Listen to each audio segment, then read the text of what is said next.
bringing depth to life, you have this butterfly and it's flying out of the screen. But actually you're looking at a 2D image.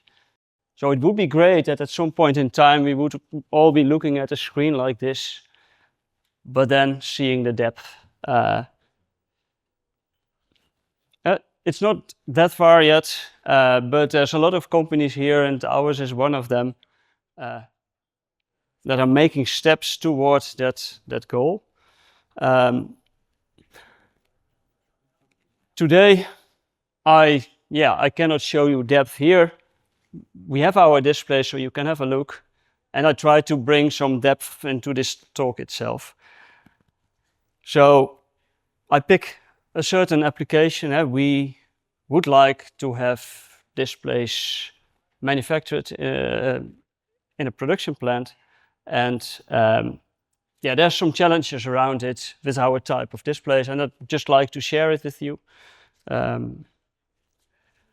To do so, I'd like to do first a small introduction of our company, just our technology, so that you also know what the challenges are about. So Seecubic exists since 2010. It was a spin-off of Philips. And yeah, we have some worldwide presence. But today I realized or noticed that a lot of people don't know Seecubic yet. And actually, I'd like to ask you, who of you had heard about Seecubic before today? I don't see the hands of my colleague, but for the rest, I expected only one hand, maybe, and you, of course. So, yeah, I'm really happy to talk to you today and just tell a bit about our company. I want to go to the technology. There's some sales in over the world. Maybe one thing to mention is that in India and the UK apart, we also have a 3D content branch, and they are doing a lot of great work for Hollywood productions, cooperating with Marvel Studios, etc. But I won't focus on that today. So in Eindhoven, the Netherlands, we have our display branch, and we develop 3D display technology. And I've always struggled with how you get the questions like, what type of 3D display do you make? And then we always said autostereoscopic, and our marketing think that's a very difficult word, and I guess it is. And actually it's also not autostereoscopic what we make, and then we think, oh, it's light field, but there's a lot of different types of light field displays, and nowadays there's some displays, every display is actually called holographic, and we were very reluctant to do that. But as Thomas Riedel told this morning, that's a natural way. It is, he called it, I think, concept creep, and actually we need to use the term that's easy for the people we want to interact with. But in the end, what's in the name? It's the features that count. So what can you use the display for? What can it do? That's what matters. The name, it's fine. So for our type of displays, the key features are you don't need anything on your head to see it. You don't have to bring something, or if you're with friends, maybe you have 2 pairs of glasses and you have 3 friends. That's a pity. No, you can just bring all your friends together and watch 3D content, or your colleagues if you're in a working environment, or if you're a teacher, your students. So simultaneous viewing by multiple users is one of our key features. There's no eye tracking needed, so we've often seen complications with eye tracking, also multiple users eye tracking. It's at least difficult, maybe impossible. So yeah, we'd like to stay away with that, from that, and also it makes the application much easier, much more simple. What we also like is that if you move, like in the real world, the foreground and the background move, and if we move, then actually we should immediately see the same thing happening. No lagging behind. It should be smooth, no jaggedness or these kind of things. And that's also one of the things that we try to accomplish.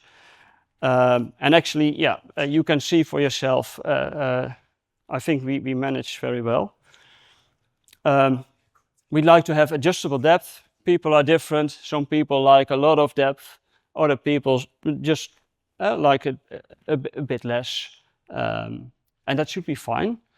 And another feature is that we'd like to have light PCs. So we have electronics, FPGA based, that do the real-time depth rendering. Such that it can be available for everybody. Then what do we focus on? We call that our building blocks.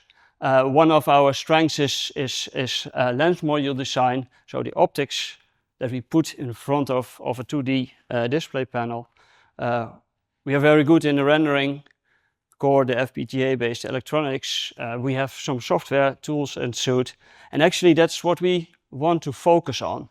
So we don't want actually to go build a big production plant, because we believe there's a lot of other parties that already manufacture displays, and they only need to learn, and we need to teach them how to add the 3D part to that.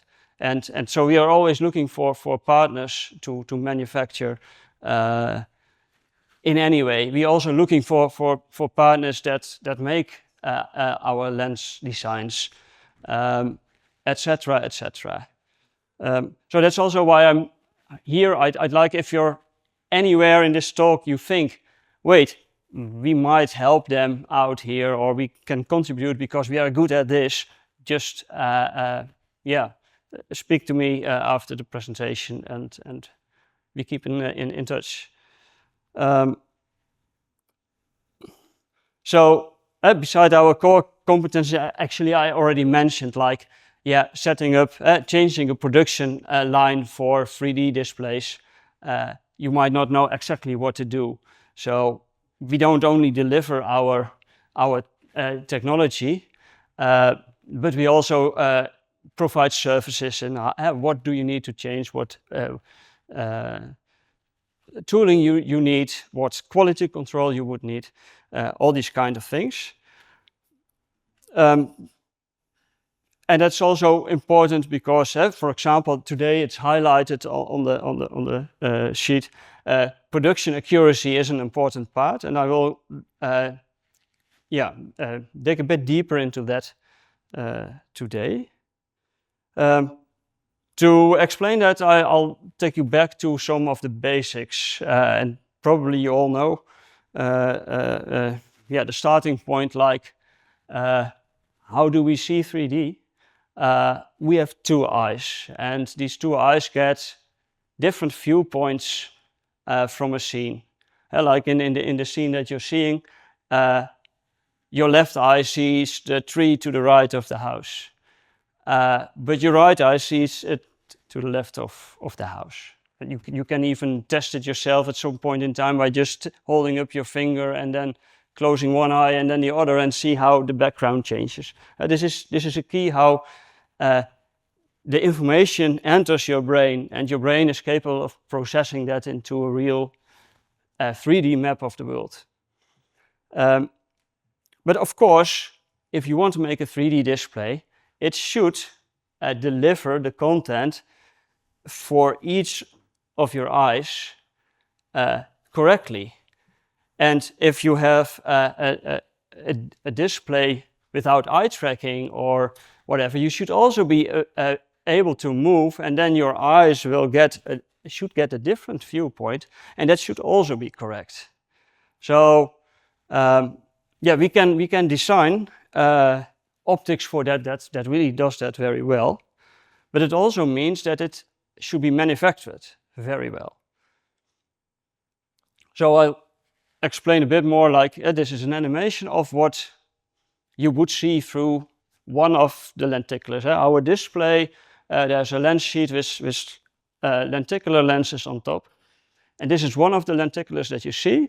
And if you change the viewpoint, and here the display is rotating, but you can imagine that you're rotating about the display, then you will see different subpixels. And that means that every subpixel is directed to some location in space. And you need to know how to render correctly, to provide the images correctly, you need to know where that is pointing at. So in theory, we can do that because we know our lens design, and it's not too difficult just to calculate where every subpixel can be seen. But now comes reality. If you produce, you have deviations in your production. So not everything is exactly according to the specification. And that means you will see the wrong information if you don't do it good enough. And that can cause some problems. One of the worst things is that you get inverted depth, that you see something pop in that should pop out, or the other way around. Image distortion, that lines are not straight anymore, that should be straight. Blurriness can happen, but also loss of the freedom to move. If you want to move freely without getting into a place that viewing is not nice anymore. So there's actually two basic strategies to overcome the issue of production deviations. And one is calibration. So you just make the display, and then afterwards you calibrate. And then again, there's things that you can never calibrate. If you create something that is blurry, out of focus, you can calibrate what you like, but it won't become crisp again. So a certain amount of accuracy is always needed. But some other errors or deviations you can correct. So in calibration, the main strategy is that you just measure, and then after measurement, you know where each subpixel on the screen is directed to in space. And then you can use these values to correct the output of your rendering. But sometimes you want to have just an accurate production process. And then all the parts that you use and the alignment, how you put the lens on top, at which angle, at which position, etc., that should be really accurate.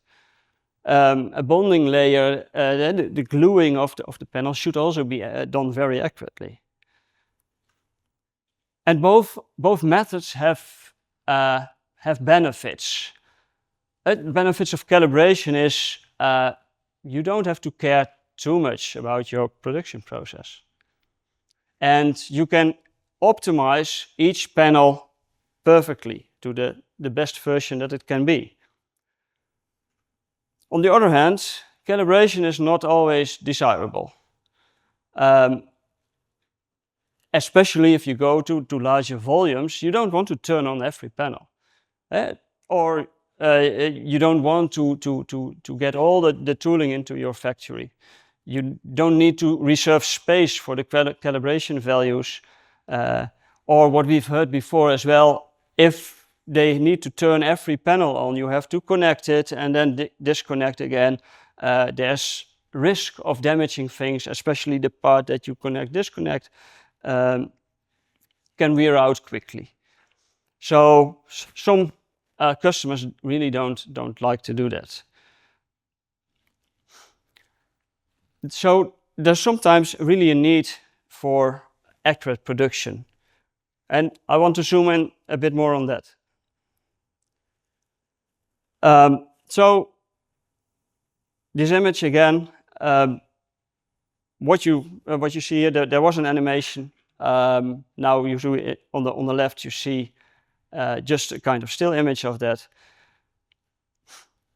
On the right, you see actually what I told before a bit about, like if you move, then your view position, you have a right and a left eye, and then you move a bit and you go to the next spot, and then your right eye is actually seeing what your left eye saw just before.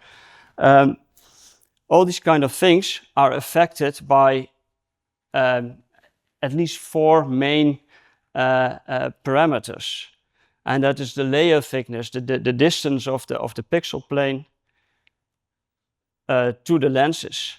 It is the width, the pitch of the lenses. It is the rotation, and here you see the lenticular on the left image, and it's a bit slanted, it's on an angle. But if you do that as a different angle, and then on the top and the left, you're not seeing anymore what you expect to see. And also, you could just shift the lens module, and then actually what you expect to see it here, but no, you have to stand here to see the main part of the content. And sometimes that's not desirable. So actually, I'd like to ask you, hearing this, and maybe you're a bit familiar, maybe you're not, but yeah, like if you would in production do the lens, you just rotate it a bit too much. What would be a tolerance? How much can you rotate it until it becomes bad? Does anyone have a clue? Or a guess? Or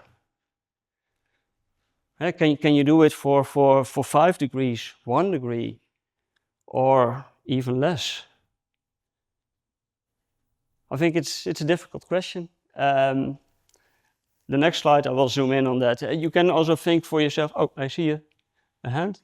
I think 2 degrees before it gets bad. 2 degrees, that's your guess. Great. Anyone else that like to have a guess?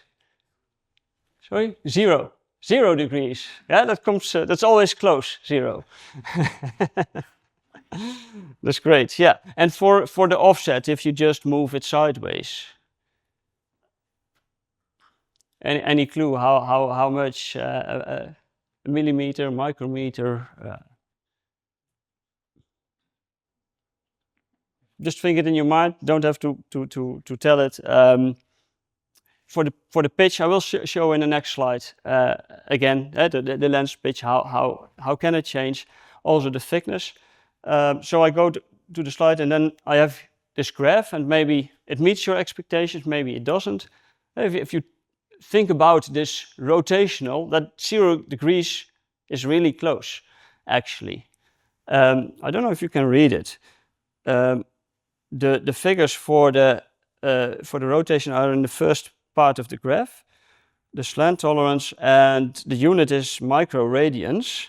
So you see for 3 different designs that we made, the tolerance ranges from about 25 to a bit more than 60 microradians. And if you think about that, 1 degree is about 17,000 microradians, and then you get a picture. So it should be really accurate. At the same time, it is possible. We do that in our production, we manage to do so. We have manual production. We have low volumes. But we also know about ways that our customers at their production sites can do that automated. And we can help with that. But that's just to give you a clue about what would be needed, what accuracies would be needed. And I think here in Germany, as well as in the Netherlands and all of the world, there are a lot of companies that do precision engineering, that know exactly how to do this. For the offset tolerances, the viewing range, the viewing direction changes quickly if you're only about from 5 to about 40 micrometers shift. A pitch tolerance is even expressed in nanometers. it is, I have to tell, it's the average pitch, so every lenticular can have a bit more variation on its own. Not too much, of course. There's another tolerance that's not in the graph. But for the average pitch, you need about 5 to 90 nanometers tolerance on average. And that's huge, but it is achievable, it's possible. And for the glue layer, actually, it's a bit easier. Then there's variations about 20 to 80 micrometers.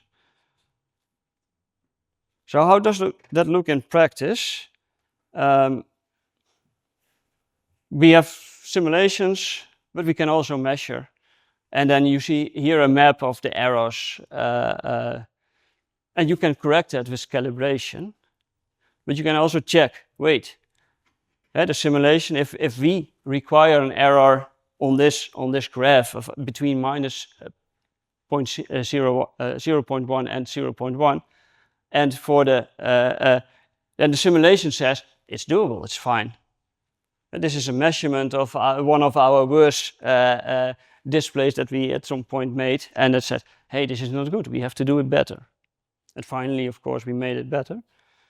I see there is an, I have some time still. It would be nice if you could finish in minutes. Exactly, we were a bit late already, so